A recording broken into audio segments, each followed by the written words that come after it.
तो अब ये लंबज्या कह रहे हैं लंबज्याग्रस्त जीवाप्तः, ठीक है। जी लंबज्या भी कलाओं में और त्रिजीवा भी कलाओं में। और अपना जो लंबज्या है, कौन सा लंबज्या है?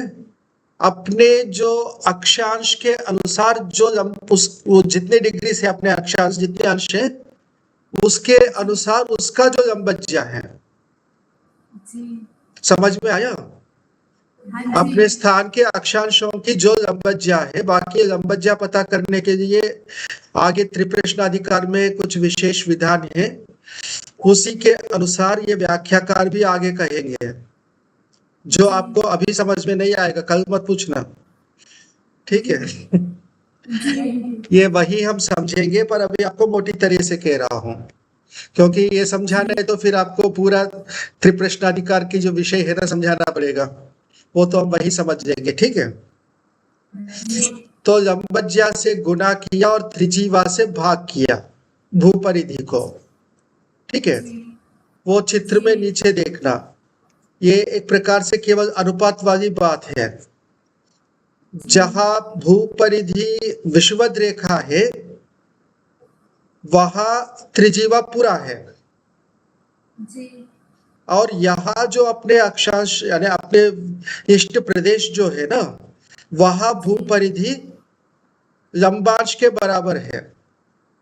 जी उसने उतने ही अनुपात में भूपरिधि को कम करना पड़ेगा। जी तो इससे अनुपात की बात है कि लंबज्या से गुना करो, त्रिजीवा से भाग करो तो स्फुट भूपरिधि हो जाएगी। जी अब ये स्फुट भूपरिधि हमारे पास आ गई, ठीक है। जी अब अगला पंक्ति बड़ा टेढ़ा मेढ़ा है, इसमें विशेषण विशेष संबंध अच्छे से समझना है।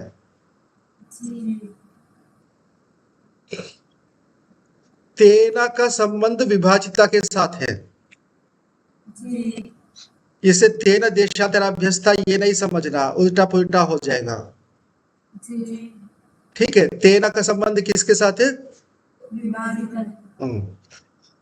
देशांतराभ्यस्ता ग्रह भुक्ति ही, ग्रह भुक्ति को इसको एक तरफ रखो, जो स्फुट भूपरिधि है अपना उसको एक तरफ रखो, ठीक है।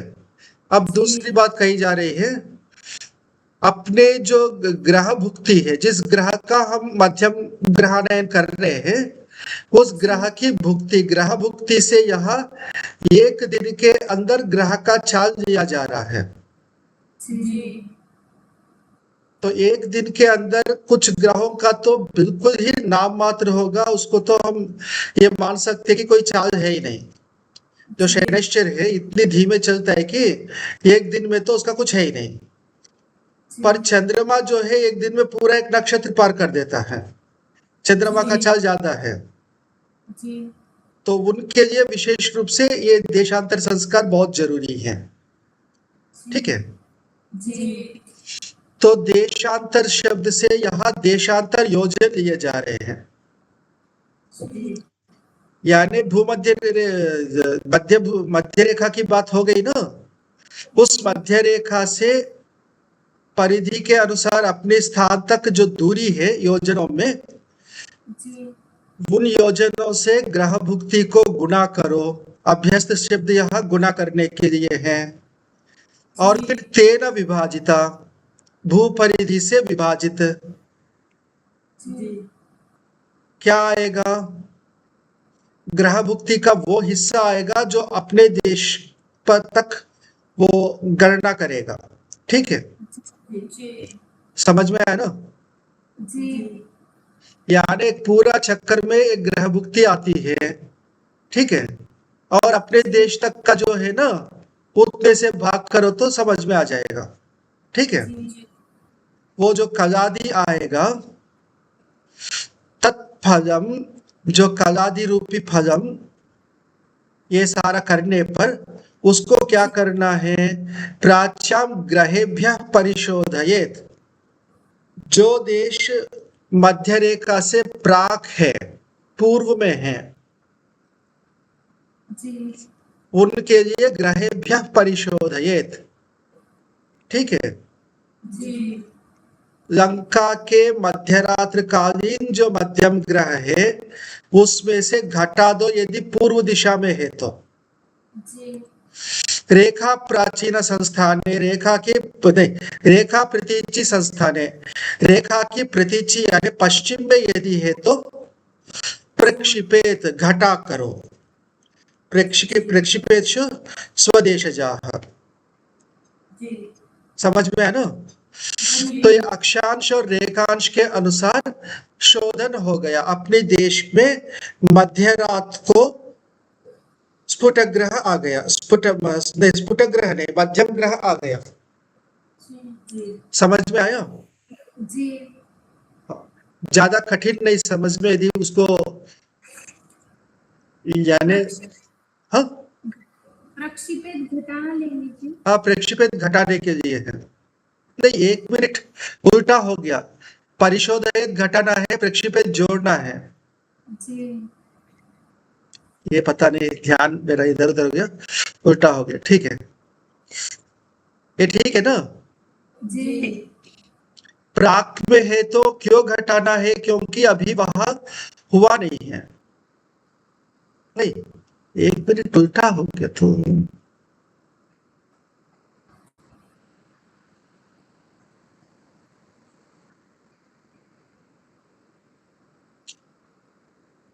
ठीक है। ग्रह जो है ना पश्चिम की तरफ गति करती है। जी वैसे तो सूर्य आदि जो है ना हमें उदय अस्तम जो है पूर्व से पश्चिम दिखता है। भमंडल पूर्व से पश्चिम चलता है। बाकी जो ग्रह है भमंडल के अंदर पश्चिम की तरफ चलते हैं, उनकी गति कम होने से। ठीक है, जी तो प्राक दिशा में अभी वो ग्रह पहुंचा नहीं है। लंका में है, प्राक दिशा में पहुंचा नहीं तो उतना घटाना पड़ेगा। जी पश्चिम दिशा में तो पहुंच के ज्यादा हो गया, इसे जोड़ना पड़ेगा। जी समझ में है ना? जी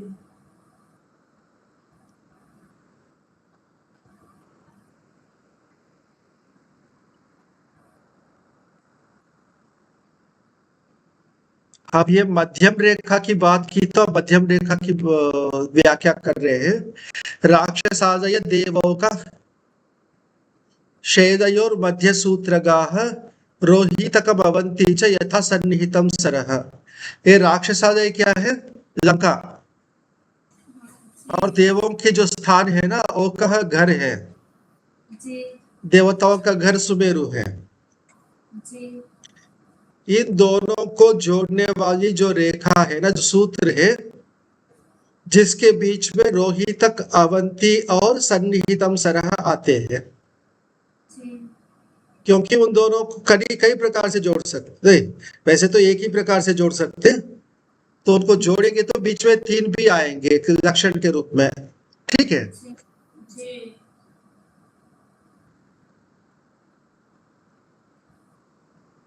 बस इतना ही बता रहे हैं जो मध्य सूत्र उसको कह रहे हैं। ठीक है, जी तो मध्य सूत्र का मतलब मध्य रेखा। ये मध्य रेखा की व्याख्या है, इसके अनुसार पहले कहा है। ठीक है, अब ये पता करना है कि हमारा जो देश है इस रेखा से पूर्व है या पश्चिम है। जी ठीक है, जी और कितना पूर्व कितना पश्चिम, ये पता करने के लिए एक तरीका, मोटा मोटा तरीका है कि आप सूर्योदय की गणना करो। आपकी गणित के अनुसार सूर्योदय किस समय होना चाहिए। उस समय यदि सूर्योदय नहीं हुआ, सूर्योदय या चंद्रोदय जो स्पष्ट दिखते हैं, ठीक है, यदि वो देर से हो रहा है या पहले हो चुका है, ये स्थिति है, तो इसके अनुसार पता चल सकता है कि वो पूर्व है या पश्चिम है। पर सूर्योदय चंद्रोदय जो क्षितिज के पास में देखना है ना, बिल्कुल सही सही, वो कठिन है। और अपना देश ऊपर नीचे होता है ना, पहाड़ पे जल्दी दिखेगा, धरती पे मैदान में धीरे से दिखेगा, वहां एकदम स्पष्ट नहीं है। ठीक है, इससे उसको हम नहीं देंगे। यहाँ बहुत सूक्ष्मता से समझना है, तो उसके लिए कह रहे हैं आतिथ्योन्मीलनादिन्दोर दृक्सिद्धिर गणितागतात। हिंदू यानी चंद्रमा का आतिथ्य और उन्मीलन, ये ग्रहण के लिए एक शब्द कहे जाते हैं। जी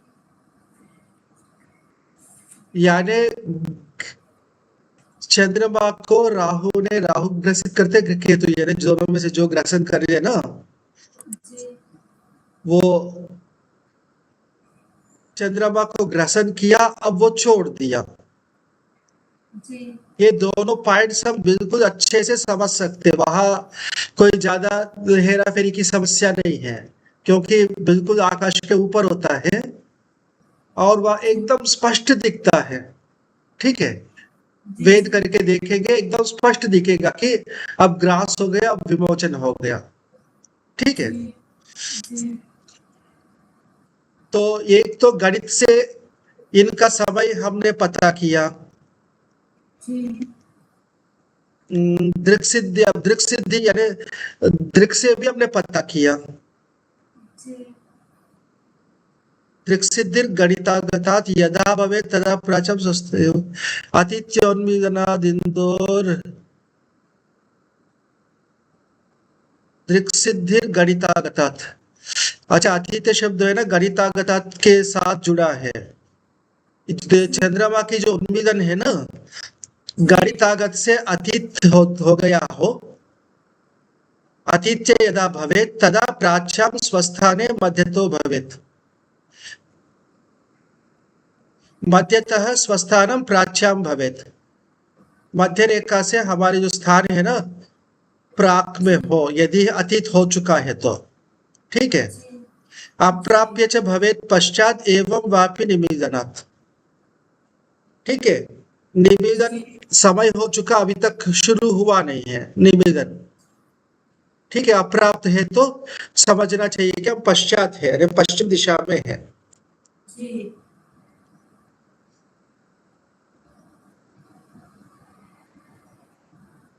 ठीक है, इतना रखेंगे, जी बाकी कल समाप्त करेंगे। अब आपका होमवर्क है, ये सारी बातें सुनना समझना ये दोनों सरल है। मैं आपको एक अपना अनुभव बताऊं, मैंने जब इंजीनियरिंग की ना, जी ऐसा तो नहीं था कि मुझे समझ में नहीं आता था, बहुत अच्छा समझ में आता था, सारा था, पर मेरे आपके कभी भी बहुत ज्यादा नहीं आते थे। जी फर्स्ट क्लास के लिए 60% आवश्यक है ना, लगभग जी उसके आसपास आते थे। हाँ जी कितने जो बहुत अच्छा, जो 70, 80, 90% वो कभी नहीं आते थे। उसका कारण क्या है, मैं बहुत अच्छा समझ लेता था, आलस से बहुत ज्यादा करता था। तो गणित का अभ्यास करने का तो नाम नहीं होता, कभी थोड़ा सा कर लिया, विश्वास है हम कर लेंगे, और सीधा परीक्षा में हम अभ्यास करना शुरू करते, परीक्षा में बैठ के। तो समझ में आ रही ना। जी तो ये जितने गणित बताया है ना, मध्यम ग्रहाणेन अपनी जगह पर रोजेड में बैठे हैं ना, जी तो अब रोजेड का अक्षांश रेखांश आपको पता है, जी उसके अनुसार आपको किसी ना, यानी सारे 7 ग्रहों का ग्रहाणयन करके दे, मध्यम ग्रहाणयन करके देख लीजिएगा। जी आज के दिन अभी 6:15 बज रहा है, जी 6:15 को घटियों में बदल दीजिए रे, ये 24 घंटे हैं, इनको घटियों में बदल दीजिए। जी ठीक है, बाकी सब बातें आपके सामने हैं, जी ये आप स्वयं करके देखेंगे तब जाके समझ में आएगा। जी उससे पहले मत समझना कि समझ में आया। जी ठीक है, जी ठीक है, और कुछ पूछना है आज? जी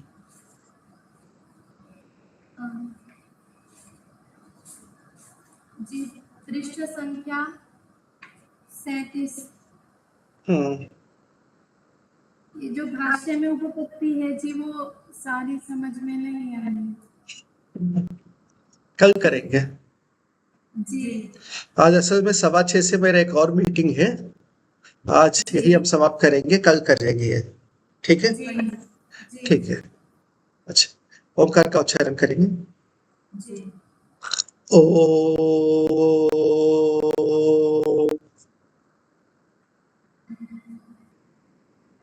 सादरं प्रणामः अनुगृहीताः अस्मभ्यं। नमस्तेस्तु।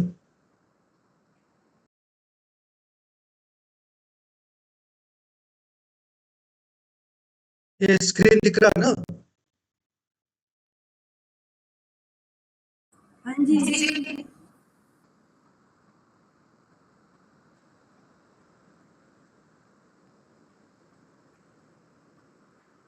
ये मान लीजिए गोल है, ठीक है। जी जी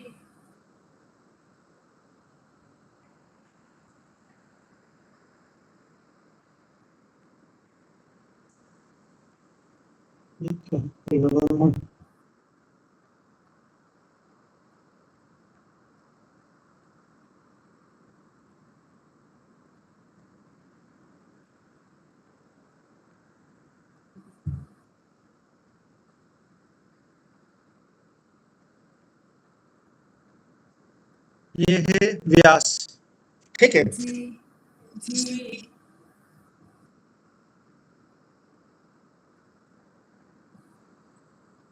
ये केंद्र है, ठीक है। जी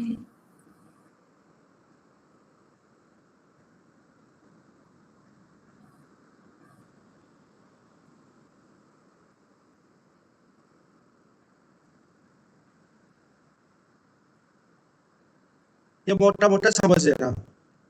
जी मैं पहले ये लिखूंगा, इसके बाद समझा दूंगा। अब ये समझ में आया ना? ये गोल है, ये व्यास है,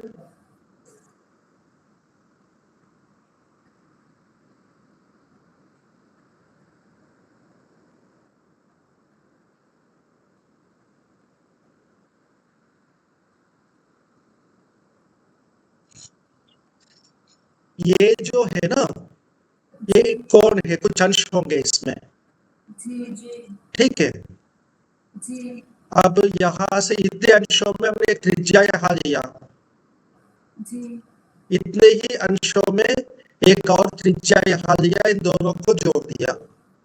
जी जी सामान्य रूप से ये पूरे को ज्या कहा जाता है। जी ये पूरे ज्या है और ये पूरा एंगल है जी और ये पूरा चाप है, जी ठीक है। एक सामान्य दृष्टि से ज्या का मतलब डोरी है, चाप का मतलब धनुष है, ठीक है। पर ज्योतिष में ये ज्यार्ध जो है ना, इसी को ज्या कहते हैं। जी यहाँ कंफ्यूजन नहीं चाहिए। जी ज्योतिष शास्त्र में जहां भी ज्या कहा हो, ज्यार्ध है, ठीक है। जी और एंगल भी वो आधा है जी और चाप भी वो आधा है, जी ठीक है। जी अब ये जो है ना, इसको ज्या कहते हैं, जो अंग्रेजी में साइन साइन थीटा कहते हैं। इसको एंगल को थीटा मानेंगे, ये साइन थीटा है। और यहाँ से ये जो है ना, नीचे वाला हिस्सा जो इसके साथ लगा हुआ है, वो है cos थीटा। इसी को लंबज्या कह रहे हैं। जी और यहाँ से जो बचा हुआ आगे है ना, इसको ज्योतिष के परिदृष्टि से इसको शर कहते हैं, बाण, जी ठीक है। जी आधुनिक गणित में इसका कोई व्यवहार नहीं है। आधुनिक हमने जो ट्रिग्नोमेट्री पढ़ा, उसमें इसको लेकर कोई चर्चा नहीं है। जी सिर्फ ये साइन कॉस टैन यही चीजें हैं, तो ये वाला नहीं है। पर ज्योतिष में इसका भी कई कई प्रयोग आता है। ये शर है, जी ठीक है। ज्या, जी कोटिज्या, शर, चाप, त्रिज्या और व्यास, इनका संबंध याद रखना है, जी ठीक है। क्योंकि आगे ये शब्द आते रहेंगे, तो अपने एंगल के सामने से जो है ना, जी वो ज्या है। ये जब ये त्रिज्या एक है तो, जी ठीक है। जी पर एक दूसरी दृष्टि है ज्योतिष का, ये पूरा सर्कल जो है ना, जी इस पे कितनी कल आई है? 21,600 है। 360 से 7 गुना करेंगे तो जी ठीक है। जी तो इसकी परिधि भी हम 21,600 कोई ना कोई यूनिट्स मानेंगे। जी समझ में आया? जी उस स्थिति में त्रिज्या कितना होगा? 3438। जी ज्योतिष में जो मान है ना त्रिज्या का, ये 3438 है। जी जी बाकी जो ज्या है वो एंगल के ऊपर है। ये एंगल बढ़े तो ज्या बढ़ेगा, घटे तो घटेगा। और कोटि ज्या उल्टा, एंगल बढ़ेगा तो कोटि ज्या घटेगा, जी कोटि जाएगा बच जा। ठीक है, जी ठीक है। तो ये है अपनी ज्या आदि की परिभाषा। ठीक है। जी अब इस प्रेजेंटेशन को बंद कर रहा हूँ।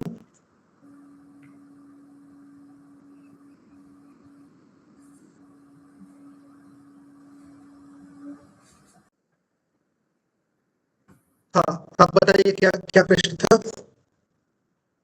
वर्तमान में जिन शहरों का नाम उज्जैन और कुरुक्षेत्र है, उन्हीं शहरों को सूर्य सिद्धांतकार ने लिया है क्या? ऐसा पूछना था। वैसे मैं कह रहा था, कुरुक्षेत्र नाम से कोई शहर आजादी से पहले नहीं था। जहाँ जी अभी कुरुक्षेत्र है उसका नाम था थानेसर, अभी भी थानेसर है। रेलवे जी स्टेशन से एक तरफ थानेसर, दूसरी तरफ कुरुक्षेत्र नाम दिया गया क्योंकि आजादी के बाद उस समय नेताओं को लगा कि कुरुक्षेत्र नाम से कोई शहर तो होना चाहिए। जी और महाभारत संबंधी कई विशेष चीज उसके आसपास थे तो वहां कर दिया। बाकी कुरुक्षेत्र को कहते 84 कोस, यानी बहुत जी बड़ा एरिया है। करनाल भी उसी के अंदर आएगा। जो जी युद्ध जो हुआ था कोई छोटी जगह तो पूरा ही हुआ था ना। जी तो वो पूरा बहुत बड़ा मैदान है, काफी बड़ा। वो पूरे का नाम कुरुक्षेत्र था। जी अब उतने में से कहाँ से निकल रही थी ये रेखा कहना मुश्किल है। यानी जहां से निकले वहां से। जी ठीक है, और कोई जरूरी नहीं कि उसमें से निकले। थोड़ा सा हटके भी हो जी तो, जैसे है ना कोपे गर्ग कुल, व्याकरण में प्रयोग सुना है कि नहीं? आचार्य जी, आप अपनी वीडियो बंद करके एक बार देखिए ना, ये अभी भी कट रही है आवाज। अब कैसे है? अभी ठीक है। हाँ, ठीक है, आज वीडियो बंद ही रखेंगे। तो कूपे गर्गकुलम उदाहरण सुना कभी? हाँ जी, हाँ जी। क्या मतलब है कूपे गर्गकुलम का? कुएं में गर्ग का कुल। है, इसका मतलब नहीं सुना। कुएं के समीप, कुएं के अंदर तो हो नहीं सकता।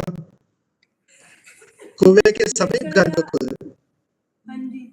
ठीक है, उसी प्रकार कुरुक्षेत्र के साथ थोड़ा बहुत आगे पीछे लगते हुए जाता है तो भी मोटा मोटा कहा जाता है, क्योंकि कोई तो हमें प्रसिद्ध स्थान चाहिए जो एक चिन्ह के रूप में। ठीक है, जी उज्जैन मुख्य है।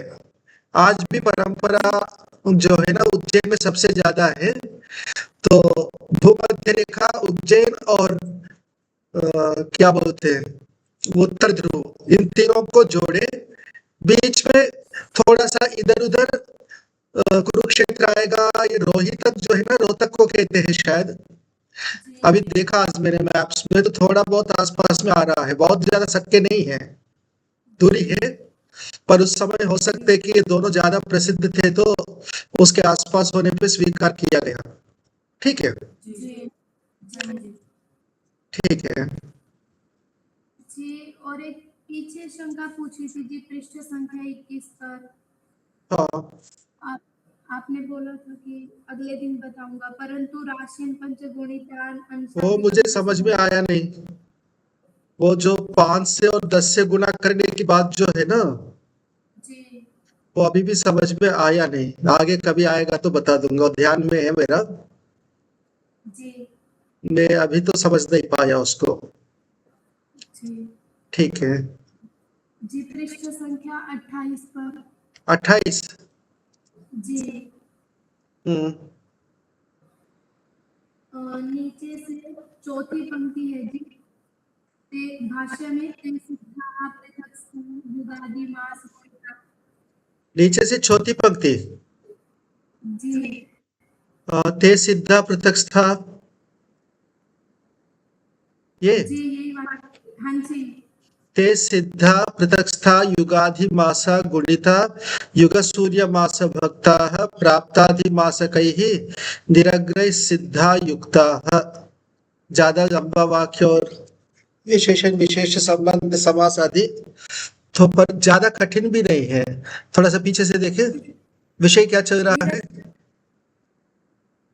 अरगण साधन जी। ठीक है, अब ये क्या कह रहे हैं, ते सिद्धा पृथक्स्था युगाधिमासा। हाँ, यहाँ तक तो समझ में आया ना। हाँ जी गुणिता, एक मिनट, एक मिनट, युगाधिमास गुणिता जो है ना, जी वो एक है। जी और ते से क्या लिया जा रहा है पीछे से। ते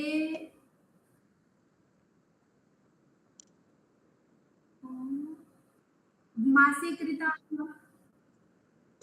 मधु अभी तक यानी कितने मास। सौर मास है।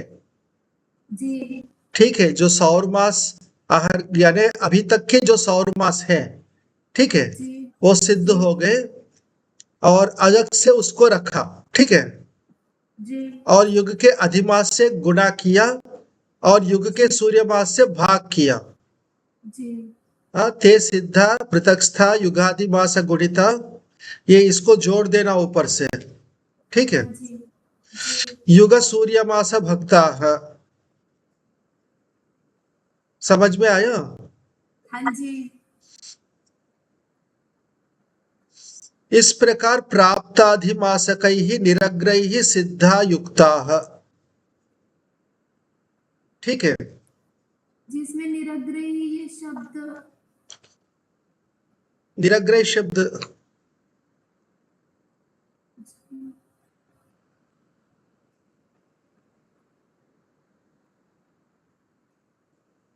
निरग्र शब्द मुझे भी नहीं पता। वैसे विशेष अर्थ तो नहीं दिख रहा प्रकरण के अनुसार। आगे भी आया है। वाचस्पत्यम में देख ले निरग्र का क्या अर्थ है। जी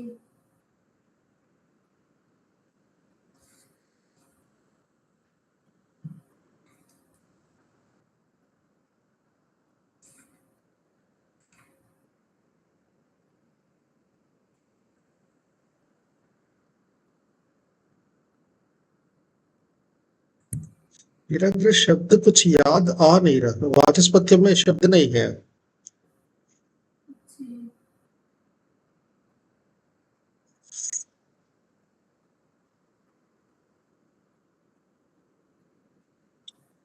और कोई कोश है मेरे पास, वाचस्पत्यम था वो तो उड़ गया, पता नहीं कहाँ गया। शब्द कल्प द्रुम में जी। शब्द का द्रुम में नहीं है। वाचस्पत्यम था तो सही, वो अब गायब है। शायद उसने वापस कर दिया लगता है। शब्द का द्रुम में नहीं है ये शब्द। ठीक है, ढूंढेंगे इसको। जी यहाँ कोई ऐसा विशेष अर्थ नहीं है जो कि उससे कोई बहुत ज्यादा अर्थ में विशेष अंतर पड़े। हाँ जी तो ये अधिमास से युक्त होके जुड़ गए हैं, तो यानी पूरे मासों में ये जोड़ना है, यही बात है ना। हाँ जी ठीक है, बाकी तो समझ में आया होगा। हाँ जी ठीक है। जी एक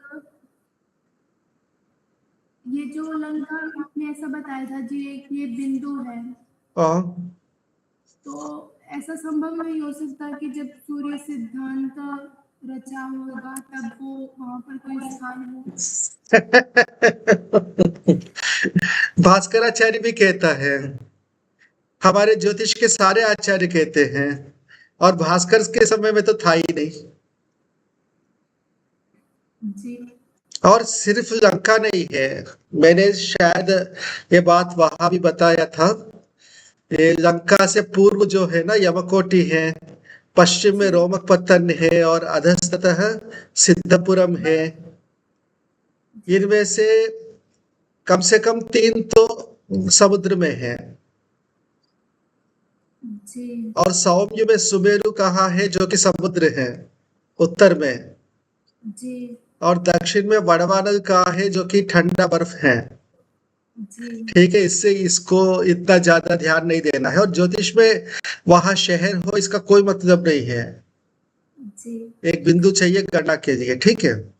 जी आचार्य जी, हाँ, आपके संस्कृत हिंदी डिक्शनरी में निरग्र का अर्थ जो राशि बिना कुछ शेष रहे पूरी पूरी बढ़ सके। संपूर्ण। हाँ जी।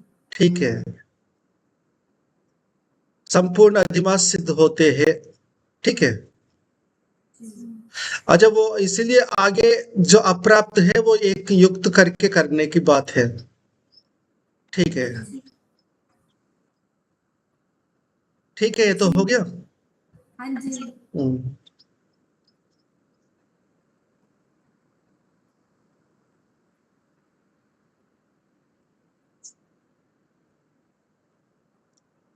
और हो गई जी शंभू। ठीक है, आगे बढ़े। बाकी पूरा पढ़ते जा रहे क्या भाष्य?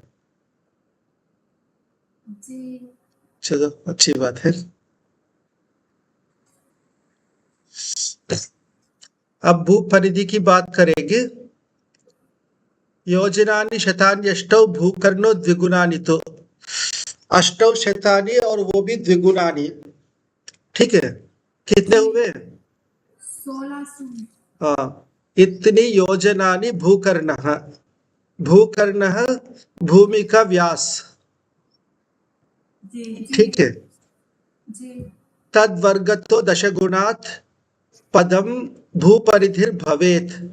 उसको पहले वर्ग करो और 10 से गुना करो, और उसके बाद पदम का मतलब वर्गमूल। जी वैसे मूल है सामान्य रूप से, पर और कुछ कहा नहीं तो वर्गमूल है, नहीं तो घनपदम कहेंगे जब घनमूल की बात हो तो। ठीक है, केवलम का पदम का है तो वर्गमूल। जी जी तो इसको पहले वर्ग करो, 10 से गुना करो, फिर बाद में मूल करो। इसका मतलब है कि 10 का जो पद है उससे सीधा गुना करो। बात एक ही है ना। जी तो आजकल जो पई कहते हैं, पई शब्द सुना? हाँ जी पई की जो वैल्यू है 3.14 ऐसा कुछ जाता है। जी और 10 का मूल भी जो है ना, लगभग मोटा मोटा वही है। जी इससे मोटे कथन के रूप में यहाँ कहा है, हालांकि सूक्ष्म रूप से आगे बताएंगे सूर्य सिद्धांत कर। ठीक है, जी इसका जो अनुपात है बाद में बताएंगे। अभी एक मोटे रूप में यह बताया जा रहा है भूमि की परिधि। ठीक है। वैसे इसका उपपत्ति में व्याख्या में बहुत अच्छे से बताया है। ये 3438 जो कलाई जो है ना, वो त्रिज्या है, और पूरा जो सर्किल जो है ना 21,600 कलाई होती है। जी तो इससे भाग करेंगे तो वो एग्जैक्ट पाई वैल्यू आएगा सूर्य सिद्धांत के अनुसार। ये सूक्ष्म है, और स्थूल रूप से तो 10 का वर्गमूल है। ठीक है, जी इसमें कोई ज्यादा समस्या नहीं है। भू परिधि कहाँ है, अब आगे की विशेष बातें कर रहे हैं। भू परिधि जो कहा है ना, ये आगे मध्यम ग्रह अपने स्थान पर अपने इष्ट समय पर लाने के लिए अब ये सब जुगाड़ चल रहा है। अभी पहले जो बताया था सारा, वो लंका के मध्यरात्र की दृष्टि से गणना है। जी लंका के मध्यरात्र के सापेक्ष गणनाएं और एक अपने अभीष्ट स्थान अभीष्ट समय। तो जरूरी नहीं कि हम मध्य रात को चाहते हैं, दिन में भी चाहेंगे, रात को बाद में चाहेंगे, पहले चाहेंगे, है ना। जी इस स्थिति में क्या करना है, तो वहां हमें ध्यान रखना चाहिए। मुख्य में 3 चीजें हैं जो अंतर करते हैं अपने इष्ट देश काल और लंका मध्य रात के बीच में। अंतर क्या है? एक तो अक्षांश है, एक रेखांश है, और एक जो दिन के अतिरिक्त घटिया है ना, मध्य रात के बाद जितने घटी और घट चुके हैं। घटी समझ रहे हैं ना, दिन में 60 घटिया है, जी उनमें से मध्य रात के बाद और कितने और बीत चुके हैं, इसके अनुसार संस्कार देने पड़ेंगे। ये समझ में आया? जी तो उसके लिए अब ये आगे का प्रकरण है, उसके अनुसार कैसे वो संस्कार दिया जाए। उससे पहले विषुवत रेखा के पास की भूपरिधि बताया है। अभी जो भूपरिधि बताया ना, हाँ जी वो विषुवत रेखा के पास की भूपरिधि है। जी और हम विषुवत रेखा से उत्तर किसी जगह पर है, जी यहाँ की परिधि अलग होगी। ठीक है, गोल है ना, जी ऊपर सिमट जाता है, तो वहां हम चक्र काटेंगे पूरा, वो विषुवत रेखा की अपेक्षा छोटा होगा। जी ये समझ में आ रही है कि नहीं बात? जी ये नीचे चित्र है, चित्र में देखिएगा। ठीक है, जी तो हमारे पास अपने स्थानीय भूपरिधि कितना है वो पता करने के लिए बताया जा रहा है। लंबज्याघ्रस्त्र जीवाप्त स्फुटो भूपरिधि स्वकः। अपना स्वयं का स्फुट भूपरिधि वो कितना है? लंबज्याघ्रः त्रिजीवाप्तः भूपरिधि, भूपरिधि शेषः। ठीक है, अपनी भूपरिधि लंबज्या से गुणा करो और त्रिजीवा यानी त्रिज्या से भाग करो। ठीक है, अब ये लंबज्या क्या है, त्रिज्या क्या है? त्रिज्या तो पता होगा आपको, जी और लंबज्या, इसमें त्रिज्या जो आपको पता है यहाँ वो नहीं है। ठीक है, जी पहले लंबज्या क्या है? लंबज्या को हम कोटिज्या कहते हैं अथवा कोसाइन कहते हैं अंग्रेजी में। जी ज्या और कोटिज्या पहले इनको समझना पड़ेगा, आज इन्हीं को समझावे। हाँ जी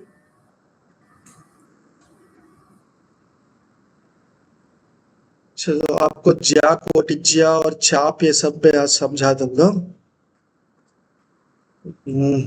1 मिनट ठहरो।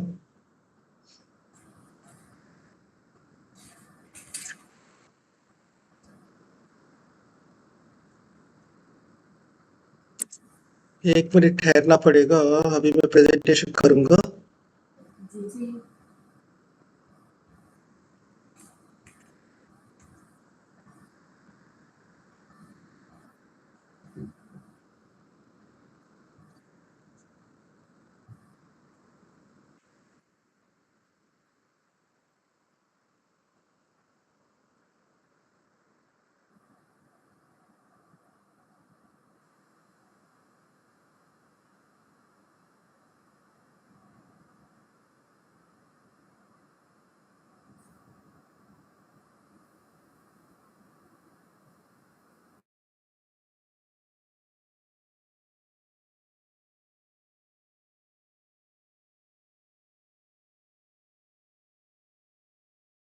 ये थोड़ी सी समस्या हो रही है।